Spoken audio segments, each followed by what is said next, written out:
Are you ready to talk about the metaverse? All right, enough of that. Oh, folks, I just got done doing the most research for a video I can remember in the longest time. And that's because these buzzwords like the metaverse, Decentraland, the sandbox, they've been in the news the past like probably 5 to 6 months. And people want to know, like, should I invest? How should I invest? You know, which one's going to come out on top? So I did the research for you. Stick around. You're not going to want to miss this. So you heard right. In some ways, these blockchain, cryptocurrency, metaverses are going to be revolutionary, and there's a lot of hype surrounding them right now. But which one's going to come out on top? If either Decentraland or the sandbox, I'm hoping we can settle it by the end of this video. But real quick, if you like videos like this, consider joining our Discord group. It's completely free. And please drop a like for this video as well. That supports me and it keeps me going. Okay, so first things first, we got Decentraland, we got the sandbox. What are they? How do they work? In some ways, again, I'm going to keep this in very simple terms. They're both kind of like the same thing. They're like a virtual world where you can interact, socialize with other people in this online environment. Now, what's been making a lot of news is they're actually selling real estate. You can buy land and then you can like build on top of it. You can essentially become like a virtual landlord. You can build a business, you can rent it out.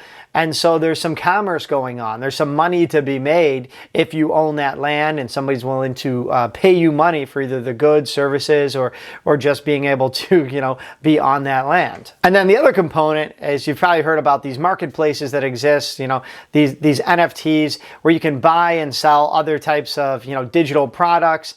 And again, this is part of that commerce that I was mentioning before. Now, for anybody out there that has already done this research or like what these are, the reason I'm saying they're both kind of the same thing is that they're both built on the Ethereum blockchain.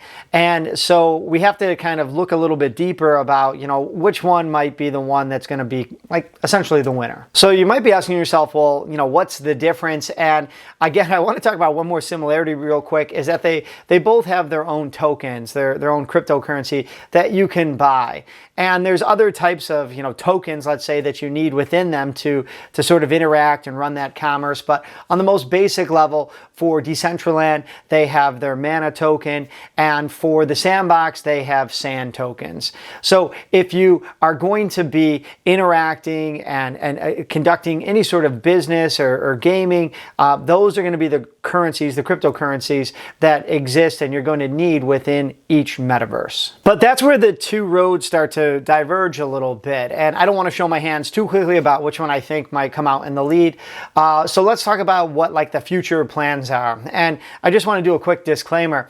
Anybody can say my future plans are this. Oh, I'm gonna get real ripped. I'm gonna lose 10 pounds. It's great to say like you have the best intentions, but it's also good to have goals, on the flip side of the coin. So let's talk about the sandbox first. Right now, the sandbox has a very clear goal of bringing their platform to mobile devices. And they've also said that they're looking to bring them to video gaming consoles. We're talking, PlayStation, Xbox. Now, in bringing like this to other types of devices, they want to also like beef up their gaming and their commerce, and for lack of a better term, jobs.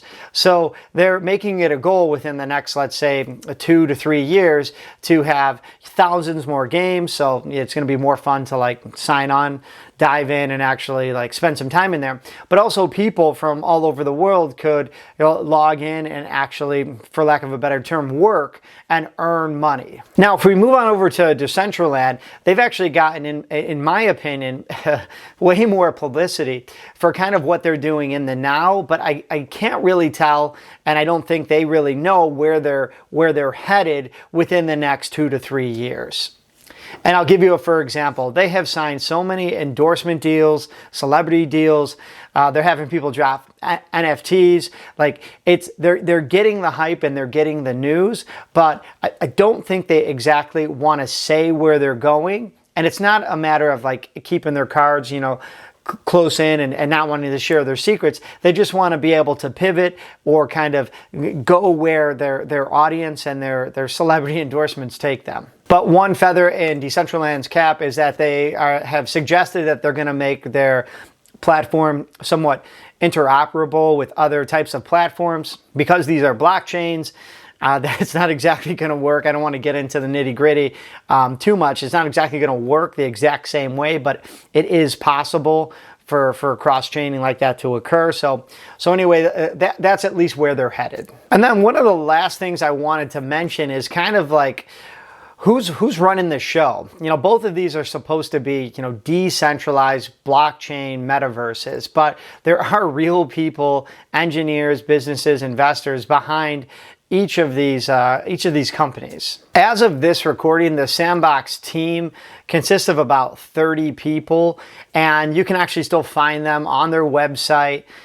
These are, you know, CEOs, CFOs, you got, you know, dApp developers, you got, you know, video game designers. You're also going to hear about different types of brand deals that they've done. We're talking Adidas, Snoop Dogg's, even like Smurfs are in there. So they're in the news. They're both getting investments from different types of companies, along with having people who are dedicated to, you know, publicly saying like, here's our roadmap and here's where we're going. Now for Decentraland, technically they are overseen by the Decentraland Foundation. It's a nonprofit, but like any nonprofit, you're going to have people that sit on the board. So if you dig a little bit deeper, they have some really big backing. They're actually, you know, their main investors are going to be a company known as the Digital Currency Group. Now, this is a huge company. It's privately held that owns other types of crypto. If you're in the crypto world, companies like Grayscale Investments, CoinDesk, and the list goes on and on. So you know and I know what decentralized and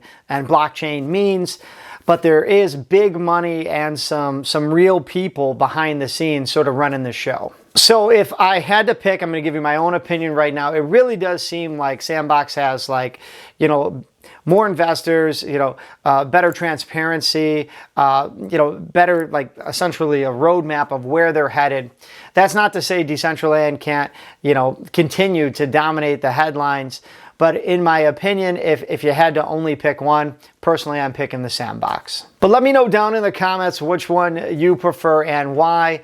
I only wanted to stick to these two. I know there's others out there. And if you're new to this channel, I have a whole playlist on different types of crypto videos. I really try to keep them grounded. So please check it out. Also, don't forget to hit subscribe and ring that notification bell. All right, as always, I'm Rich, and until next time.